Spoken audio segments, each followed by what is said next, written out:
Captain Jake Morrison stood on the bridge of the Terra Nova and watched the stars through the main window. His ship was not big or fancy like the warships of other species. It looked simple and plain, just like humans wanted everyone to think they were.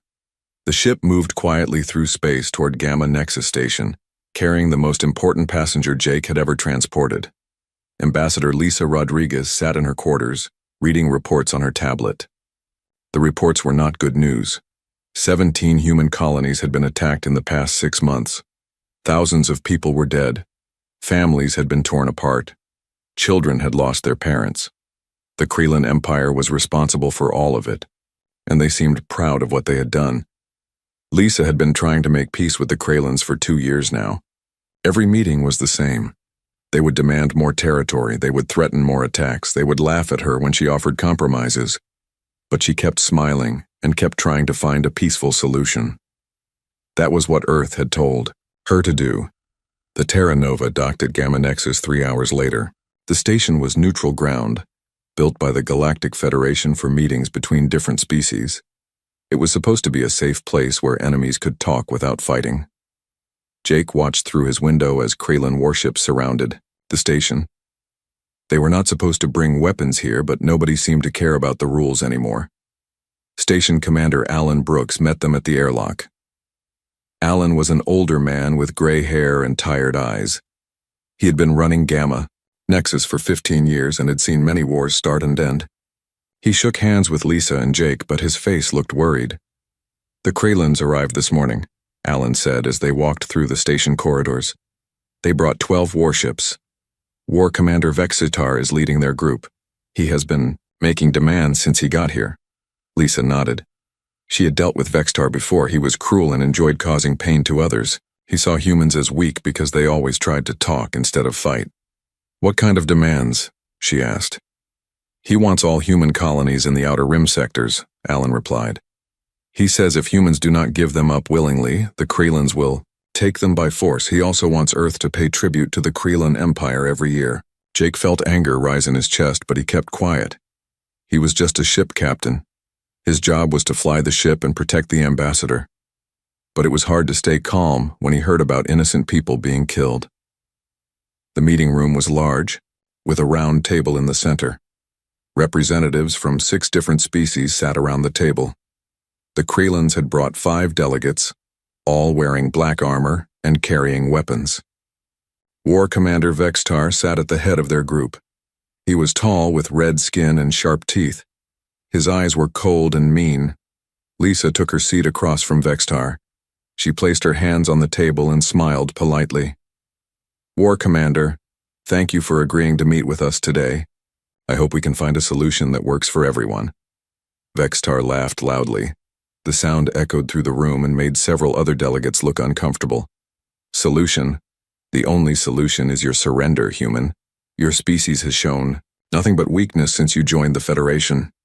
You talk and talk but never fight. You are like insects that buzz around but cannot sting." "We prefer peace to war," Lisa said calmly. "Surely there is a way for our species to coexist without violence. Perhaps we could establish trade agreements or share technology that would benefit both our civilizations." "Trade?" Vexitar stood up and slammed his fist on the table. "We do not trade with prey animals. We take what we want. Your colonies burn because you are too weak to stop us. Your people die because you send diplomats instead of soldiers." Jake watched from his position near the wall. His hands were clenched into fists, but he forced himself to stay still. Alan Brooks stood beside him, and Jake could see the older man's jaw was tight with anger. Vexitar activated a holographic projector in the center of the table. Images appeared in the air showing burning buildings and destroyed ships.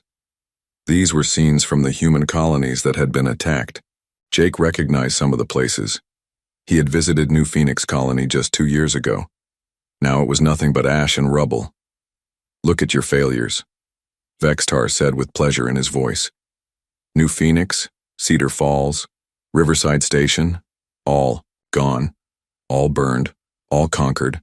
And what did humanity do? They sent more diplomats to beg for mercy." Lisa watched the images without changing her expression. She had seen these pictures before, but they still hurt her heart. Each destroyed building represented lives lost, dreams ended, futures stolen. But she continued to smile and speak in a calm voice. "These attacks were unprovoked and unnecessary," she said. "The colonies you destroyed were peaceful farming communities. They had no weapons, no military installations. They posed no threat to the Krelin Empire." "That is exactly why they were easy to destroy," Vextar replied. "Weak creatures deserve to be eliminated. The strong rule the galaxy and the weak serve or die. This is the natural order of things." Other delegates around the table shifted uncomfortably. Even species that were not friendly with humans seemed disturbed by Vextar's casual talk of murder. But nobody spoke up to challenge him. The Krelin Empire was powerful, and most species were afraid of making them angry. Lisa opened a folder and pulled out several documents. "I have prepared a proposal that I believe addresses your concerns while protecting human interests. We are willing to negotiate mining rights in 3 systems, establish joint research facilities, and provide agricultural technology that could help feed your growing population." Vextar swept the documents off the table with his arm. The papers scattered across the floor. "We do not want your charity, human. We want your submission. You will surrender all Outer Rim territories to the Krelin Empire within 30 days, or we will take them by force. You will also begin paying tribute of 1 million credits per month to show your acceptance of Krelin superiority." "That is unacceptable," Lisa said, still maintaining her calm tone. "Those territories contain millions of human civilians. We cannot simply abandon them." "Then they will die with their colonies," Vextar said with a smile that showed his sharp teeth. "Just like the others did. Your choice is simple, Ambassador. Surrender or watch your species burn." The room fell silent. Jake could hear his own heartbeat in his ears. Alan Brooks had gone pale and was staring at the floor. The other delegates looked scared and uncomfortable. Lisa stood up slowly. She gathered the scattered documents from the floor and placed them back in her folder. When she spoke, her voice was still polite, but something had changed in her eyes. "War Commander Vexatar, I came here hoping to find a peaceful resolution to this conflict. I offered reasonable compromises and tried to address your concerns. But you have made it clear that you are not interested in peace. You want only conquest and destruction." "Finally, the human shows some backbone," Vextar laughed. "But it is too late. Your weakness has already sealed your fate." Lisa reached into her jacket and pulled out a small communication device. She pressed a button and spoke clearly into it. "Control. This is Ambassador Rodriguez. Authorization code Alpha 77 Charlie. Protocol 7 is authorized. Repeat, Protocol 7 is authorized." A voice crackled back through the device. "Confirmed, Ambassador. Protocol 7 is now active. Earth Command acknowledges." Vextar looked confused. "What game are you playing now, human?" Lisa smiled, but this time it was different. This smile was not polite or diplomatic. It was the smile of someone who had just made a very important decision. "No game, War Commander. That was Earth's final attempt at courtesy. You have made your choice, and now we will make ours." 3 days after the failed meeting at Gamma Nexus, War Commander Vextar felt very pleased with himself. He stood on the bridge of his flagship watching his attack fleet move toward the human colony of New Dallas. 57 Krelin warships flew in perfect formation through space. It was more than enough firepower to destroy any human settlement. "Target confirmed ahead," War Commander reported his weapons officer. "New Dallas colony, population 43,000 humans. Our sensors show basic farming equipment and civilian structures. No military installations detected." Vexatar smiled with satisfaction. This would be easy, just like all the other human colonies they had attacked. The humans would send distress signals asking for help that would never come. They would beg for mercy that he would not give. Then their homes would burn and their people would die. On the surface of New Dallas, Colonel Sam Turner watched the approaching Krelin fleet through his command center's main screen. Sam was a quiet man in his 50s with gray hair and steady hands. The other colonists thought he was just another farmer who had retired to the Outer Rim for a peaceful life. They had no idea what he really was. "Sir, Kraylan attack fleet dropping out of hyperspace," reported Lieutenant Casey Morgan from her position at the communications console. Casey looked young and innocent, like a farm girl who had never seen combat, but her fingers moved across the control panel with the skill of a trained military operator. "How many ships?" Sam asked calmly. 57 warships, mostly heavy cruisers and destroyers. They are moving into attack formation." Sam nodded and pressed a button on his chair. Throughout the colony, hidden speakers came to life with his voice. "Attention all residents. This is Colonel Turner. Please move to your assigned positions immediately. Operation Harvest Moon is now active." Across New Dallas, something remarkable began to happen. Farmers put down their tools and opened hidden weapon lockers. Tractors and harvesting machines transformed into armored vehicles with mounted guns. Grain silos split open to reveal missile launchers. What had looked like a peaceful farming community revealed itself as something very different. Martha Collins had been tending her vegetable garden when the alarm sounded. She was 62 years old with kind eyes and gentle hands. Her neighbors knew her as the woman who grew the best tomatoes on the planet. They did not know she had spent 20 years as a demolitions expert in the Earth Defense Corps. Martha walked to her barn and pressed her hand against a hidden scanner. The wooden walls slid away to show a command center filled with advanced military equipment. She sat down at the main console and began typing commands with practiced ease. "Perimeter defense grid online," she announced into her headset. "All weapon systems armed and ready." In the skies above New Dallas, the Kraylan fleet moved closer to the planet. Vextar expected to see panicked civilians running in fear. Instead, his sensors began picking up energy signatures that should not exist. "On a farming world, War Commander, I am detecting unusual power readings from the surface," his sensor operator reported with confusion in his voice. "The energy levels are much higher than expected for a civilian colony. Probably just their generators powering up," Vextar said dismissively. "Humans always waste energy on pointless things. Begin the attack." The Kraylan ships opened fire with their plasma cannons. Bright beams of deadly energy streaked down toward the colony. But instead of hitting helpless buildings, the beams struck powerful energy shields that flared to life around the entire settlement. "Impossible," Vextar whispered as he watched his weapons have no effect. "How do they have military-grade shielding?"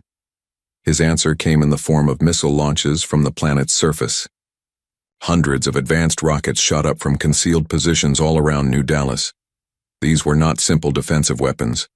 They were ship-killer missiles with targeting systems more advanced than anything the Kraylans had seen before. "Evasive maneuvers," Vextar shouted. But it was too late. The missiles moved too fast and were too smart to be avoided. They struck the Kraylan ships with devastating accuracy. In less than 3 minutes, 26 warships were destroyed or crippled. Colonel Turner watched the battle from his command center with no emotion on his face. This was not his first space battle, and it would not be his last. He had fought in wars that the galaxy had never heard about, using weapons that officially did not exist. "Sir, the remaining Kraylan ships are trying to retreat," Lieutenant Morgan reported. "Negative," Sam replied calmly. "No survivors. We cannot let them report what they have seen here." More missiles launched from the planet. These were even faster than the first wave. They chased down the fleeing Kraylan ships and destroyed them one by one. Within 10 minutes of starting their attack, Vextar's entire fleet was nothing but burning wreckage floating in space. The news of the New Dallas battle spread quickly through the Galactic Federation's communication networks. Admiral Kate Phillips sat in her office on Luna Base, reading the reports with a slight smile on her face. Kate was the head of Human Fleet Command, but most of the galaxy thought she commanded only a few dozen outdated ships. Her communication system chimed with an incoming message from the Altarian Council. The Altarians were longtime allies of humanity and had been worried about the Kraylan attacks. "Admiral Phillips, we have received disturbing reports about the engagement at New Dallas," said Counselor Zarath, her blue skin showing concern. "How did a farming colony defeat an entire Kraylan battle fleet?" Kate maintained the same diplomatic smile that humans had been using for decades. "Better resource allocation, Counselor. We decided to invest more in planetary defense systems for our outer rim colonies. It seems the investment paid off. But our sensors detected weapon signatures that match military-grade arsenals. The energy readings were off the charts. That level of firepower should be impossible for a civilian settlement. I assure you, everything we did was within Federation guidelines for colonial defense, Kate replied smoothly. Perhaps the Krelans simply underestimated human determination to protect our families. On the Krelan homeworld, War Leader Supreme Chronicle received the news of his fleet's destruction with rage and disbelief. He had expected Vextar to return with news of another easy victory. Instead, his subordinate was dead and 57 ships were lost. How is this possible? He roared at his intelligence officers. Our report said the humans were weak. They have no real military. They spend their time farming and writing poetry. Sir, we are reviewing all our intelligence on human capabilities, replied his chief analyst nervously. It appears our information may have been incomplete. Chronicle slammed his fist on his desk hard enough to crack the metal surface. The humans had made him look like a fool. They had destroyed his ships and killed his warriors. This could not stand. His reputation as a conqueror was at stake. Prepare the third battle group, he ordered. 150 ships.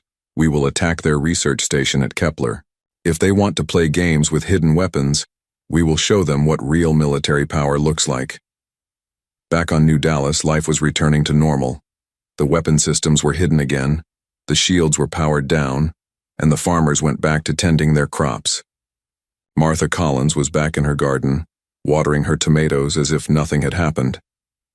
But in a secure communication room beneath the colony's main building, Colonel Turner was having a very different conversation.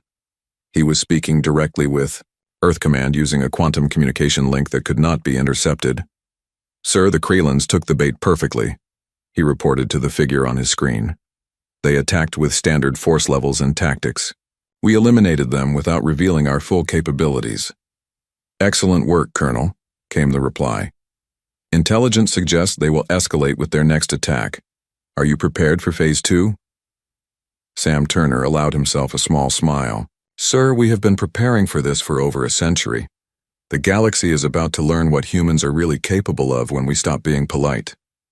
The communication ended, and Sam walked outside to look up at the stars. Somewhere out there, the Krelan Empire was planning their next attack. They thought they had learned something about human capabilities from the battle at New Dallas. They were wrong.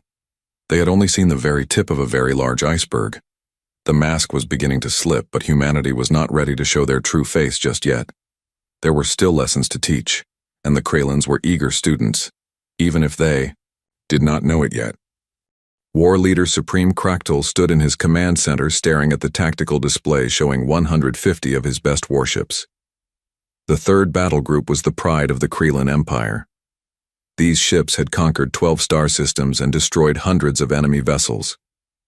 Surely they would be enough to crush whatever trick the humans had used at New Dallas.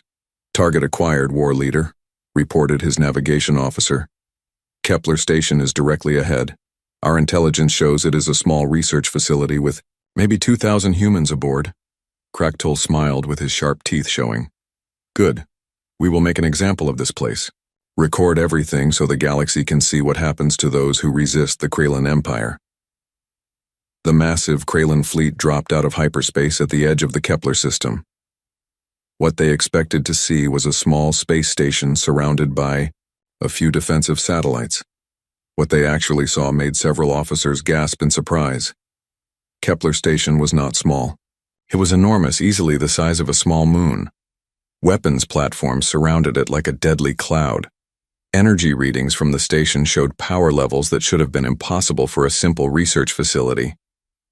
Sir, this does not match our intelligence reports, said the sensor operator with worry in his voice.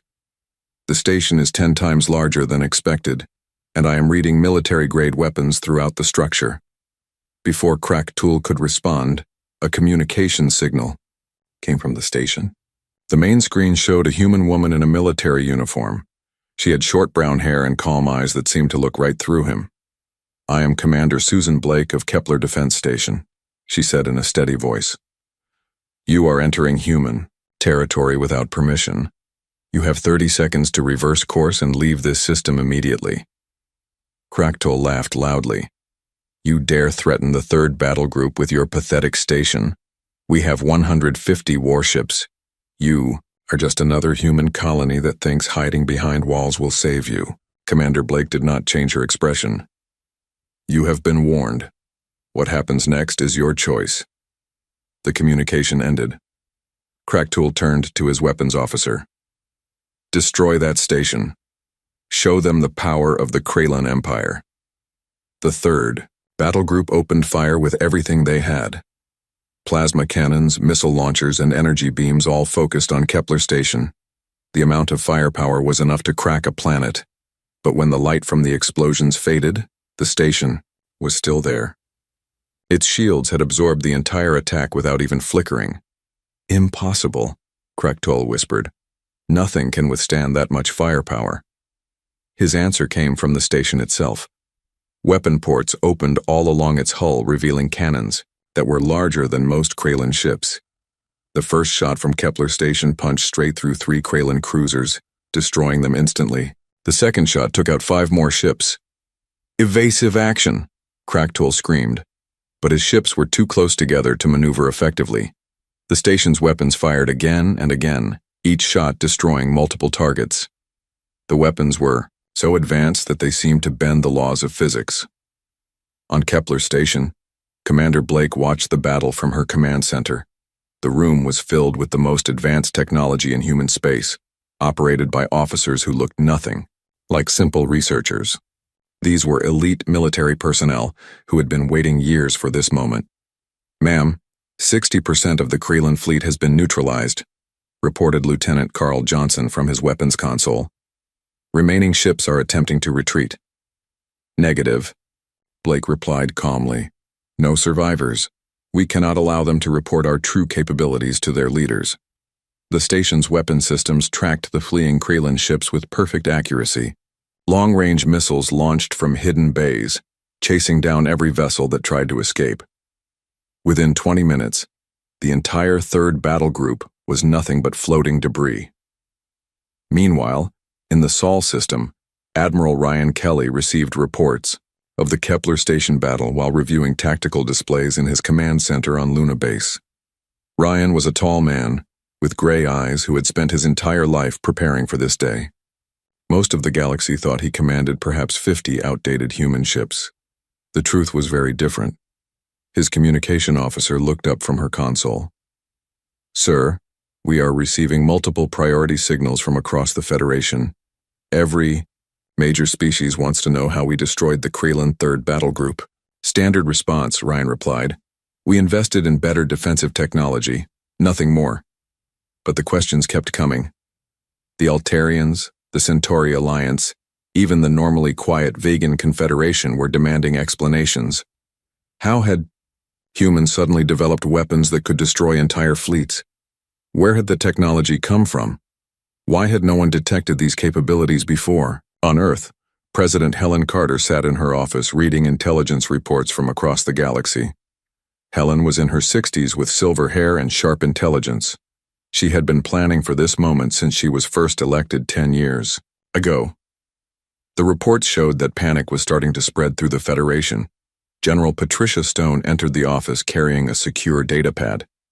Patricia was the head of Earth Defense Command, though the galaxy thought she only managed a few thousand soldiers.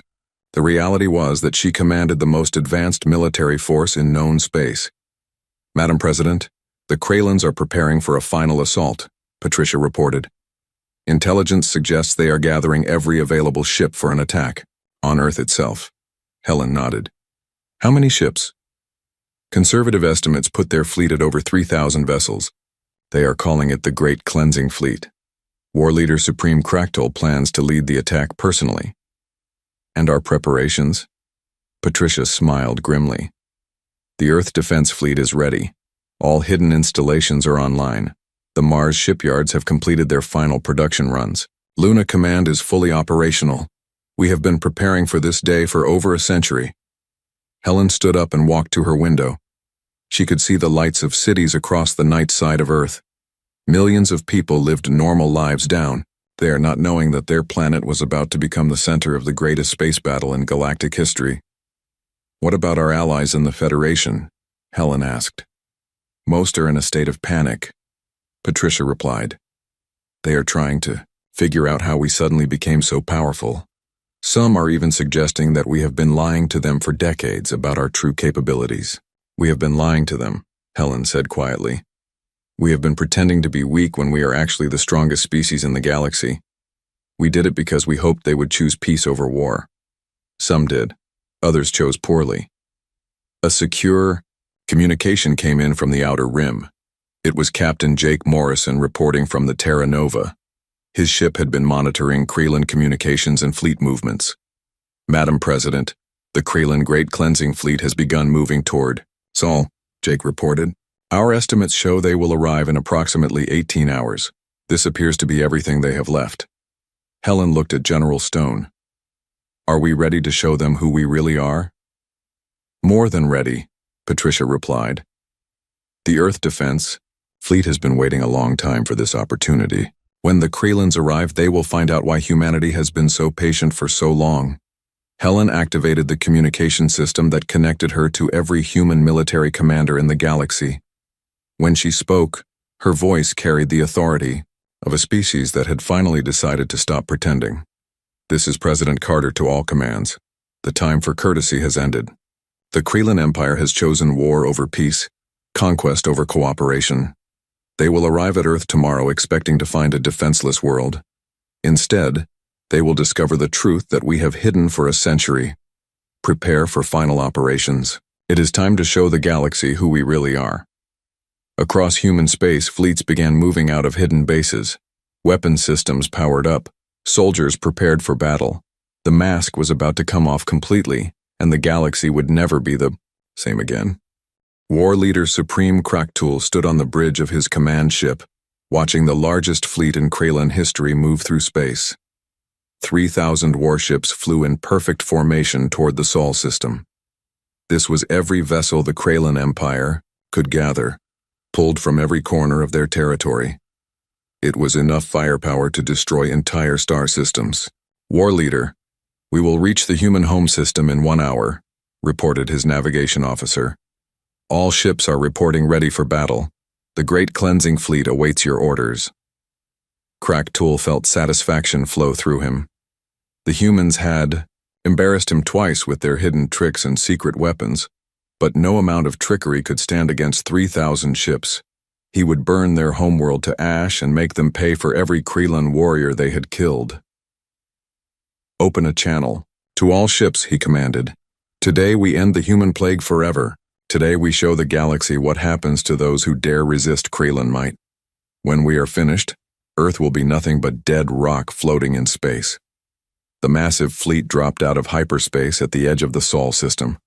COURTEOUS expected to see a few human ships desperately trying to defend their world. What he saw instead made his blood turn cold with shock. The Sol system was filled with human warships, not dozens or hundreds, but thousands upon thousands. Ships of designs he had never seen before, built with technology that seemed impossible. The fleet waiting for them was easily twice the size of his own force. "Sir, I am counting over 6,000 human vessels," his sensor operator said with fear in his voice. "These ships do not match any known human designs. Some of them are larger than our biggest dreadnoughts." Admiral Ryan Kelly stood on the bridge of his flagship, the Earth's Pride, watching the Kreelan fleet arrive. Ryan had been preparing for this moment his entire career. Around him, his officers worked at control stations that were centuries ahead of anything the galaxy had seen. "Signal from Luna Command, sir," reported his communications officer. "General, Stone confirms all defense platforms are online. Mars shipyards report fleet deployment complete. All hidden installations throughout the system are now active." Ryan nodded. The Sol system had been transformed into the most heavily defended location in the galaxy. Luna was not just a moon anymore, but a massive fortress bristling with weapons. Mars had been converted into the largest shipyard and military base in known space. Even the asteroid belt contained hidden weapon platforms and supply stations. "Send a message to the Kreelan fleet," Ryan ordered. Tell them this is their final chance to surrender and leave human space forever. The message was transmitted to COURTEOUS' flagship. The Kraylan leader watched as a human admiral appeared on his screen. Ryan Kelly looked calm and confident, showing no fear despite being outnumbered. War Leader Supreme COURTEOUS, I am Admiral Kelly of the Earth Defense Fleet. You are surrounded and outgunned. Surrender now and your crews will be allowed to live. Continue this attack and you will all die here today. COURTEOUS roared with anger. You dare threaten me, human? I have 3,000 ships. You cannot hide behind tricks forever. No tricks, Ryan replied calmly. Just the truth. For 100 years humanity has been patient. We have been diplomatic. We have been courteous. We pretended to be weak because we hoped you would choose to be better. You chose poorly. The communication ended. COURTEOUS screamed orders to his fleet to attack, but before his ships could move, the human fleet struck first. The battle was not really a battle at all. It was a demonstration of power that defied everything the galaxy thought they knew about warfare. Human ships moved with impossible speed and precision. Their weapons fired beams of energy that cut through Kraylan armor like paper. Their missiles were so advanced they seemed to think for themselves. Captain Nicole Adams commanded the dreadnought Liberty's Edge, one of the newest ships in the human fleet. Her vessel alone was more powerful than most entire battle fleets. She watched the tactical display as her ship's weapons destroyed Kraylan vessels with single shots. Ma'am, the enemy fleet is breaking apart, reported her weapons officer. They are trying to retreat, but our ships are too fast. None of them will escape.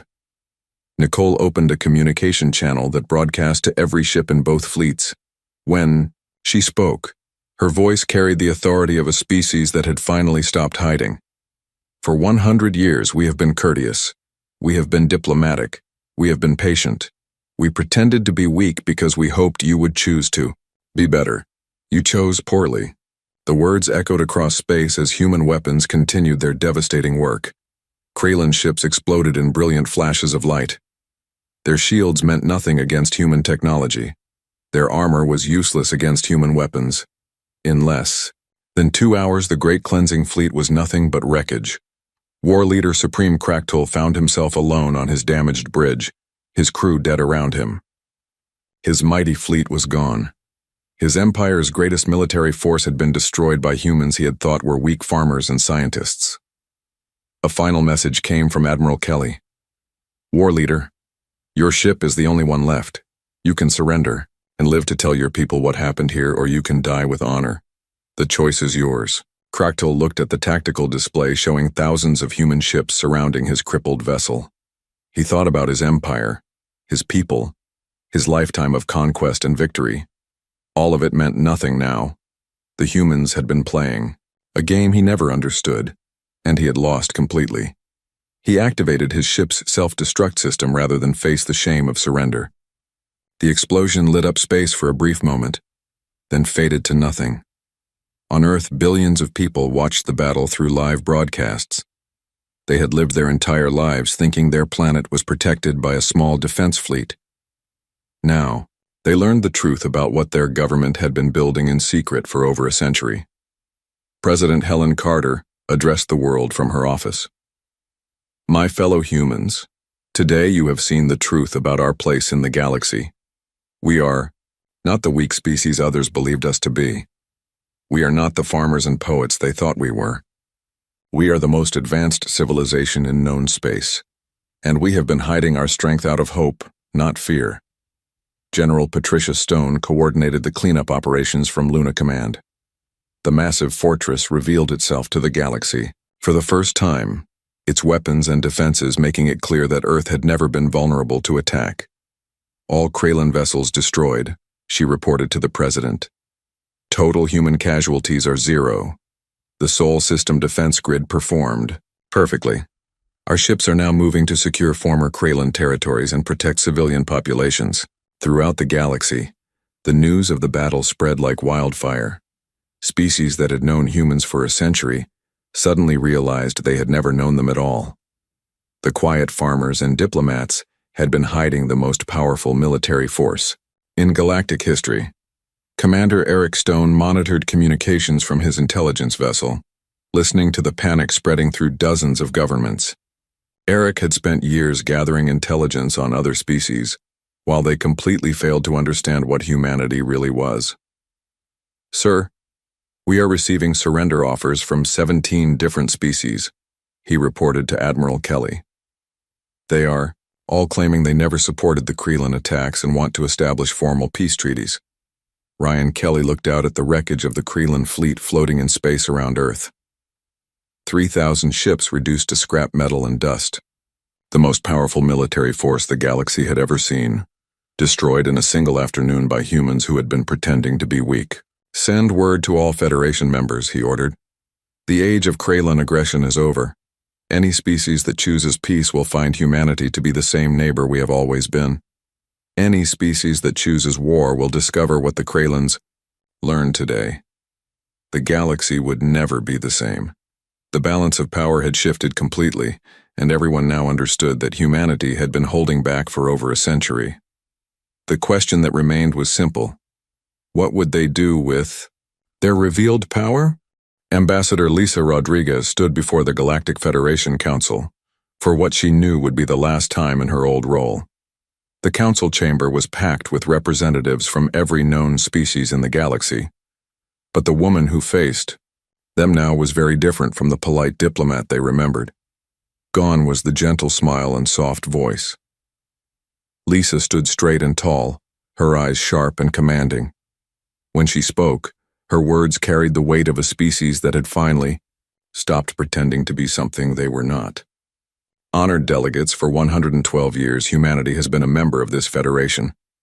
We have followed your laws, respected your customs, and tried to build peaceful relationships with all species. We did this because we believed in the dream of a galaxy united in cooperation rather than conquest. The chamber was completely silent. Every representative hung on her words, knowing that everything had changed after the destruction of the Krelin Empire. "Some of you were true partners in that dream," Lisa continued. "The Altarians shared knowledge freely. The Centauri Alliance opened trade routes. The Vegan Confederation offered friendship without asking for anything in return. To you, we offer our continued partnership and respect." She paused and looked directly at several specific delegates. "But others saw our courtesy as weakness. You watched the Krelins attack our colonies and kill our people.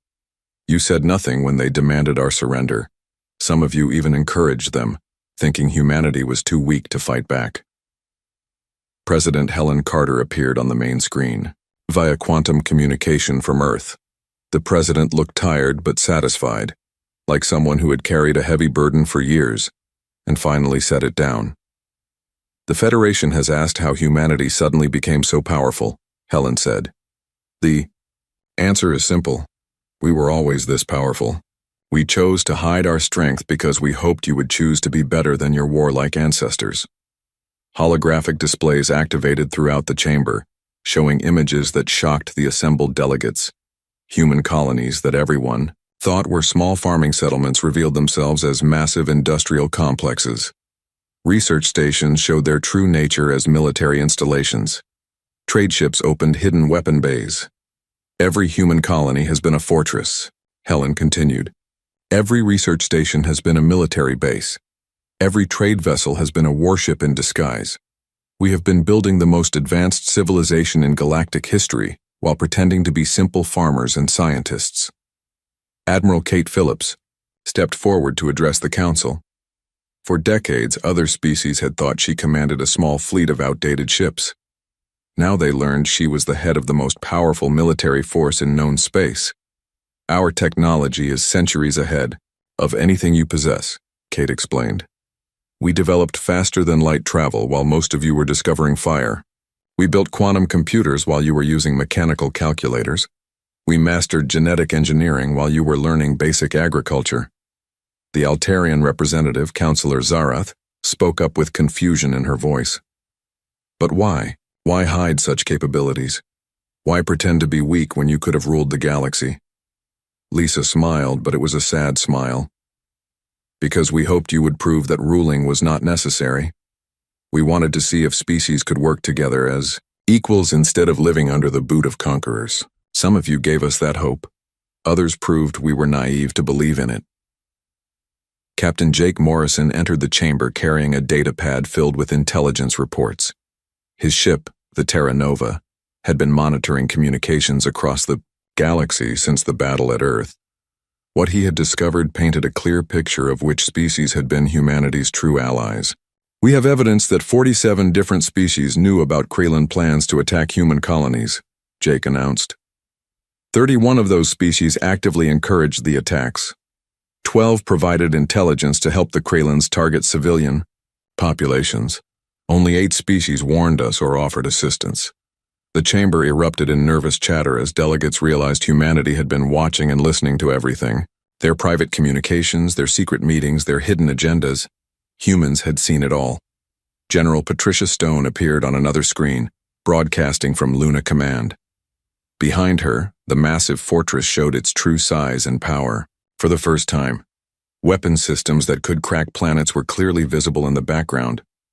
The Krelin Empire is finished, Patricia announced. Their military is destroyed, their government has surrendered, and their territory is now under human protection. We are currently evacuating Krelin civilians to safe worlds where they can start new lives away from their warlike culture. But this is not about conquest, she continued. We do not want to rule over other species. We want to protect the innocent and punish the guilty. The galaxy has a choice to make about what kind of future it wants. President Carter returned to the main screen. From this day forward, humanity will no longer pretend to be weak. We will not hide our capabilities or apologize for our strength, but we will use that strength to protect, not to conquer. The president activated a holographic map showing the entire galaxy. Human ships were moving to dozens of systems, but not to attack them. They were positioning themselves to defend against aggression and protect trade routes. Any species that chooses peace will find us to be the same neighbors we have always been, Helen declared. We will trade fairly, share knowledge freely, and respect your independence. But any species that chooses war will face the full might of humanity's military. Commander Eric Stone had been monitoring the reactions of different species throughout the galaxy. His intelligence reports showed panic in some governments and relief in others. The galaxy was dividing into those who had been secret enemies and those who had been true friends.